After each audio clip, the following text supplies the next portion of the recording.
what are some things that you've seen in like the BLM protests and stuff, or I'm gonna call them riots because that's what they are a lot of times.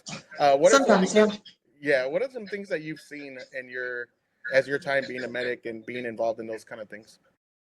Well, the first one we went to, my fiance and I, we went down there just as medics. This is before we actually joined the Oath Keepers. And they were throwing objects at the police line. They across the street from us, they set an autism center on fire. What's wrong with you? God Uh, damn. yeah. One girl had a fire extinguisher and was smashing out the windows. And before she did that, she ran up to me. I had a Black Lives Matter protester who had a broken nose. The police actually fire these like grenade launcher things with like wooden bullets. They're like these big wooden bullets they shoot into the street, and they kind of just skip off the street and they fly wherever they go.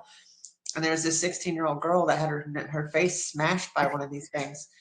So I'm sitting there, I was treating her, because I was a medic, so I'm sitting there bandaging her up and trying to help her out.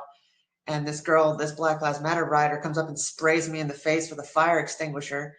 And like I threw up for days after that. Like I was just throwing up this powder stuff. Then she took the extinguisher and she started smashing out the windows with it. And like my fiance had his face cut with flying glass.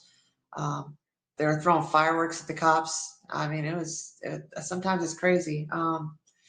When I was in Louisville, Kentucky, for the Breonna Taylor indictments, there's two police officers about 4 blocks away from us that actually were shot by the mob. And Wow. they chased the ambulances down and chased the ambulances all the way to the hospital and said they were going to burn the hospital down and finish the job. And I mean, things you wouldn't like, way worse than anything that I ever saw on January 6th.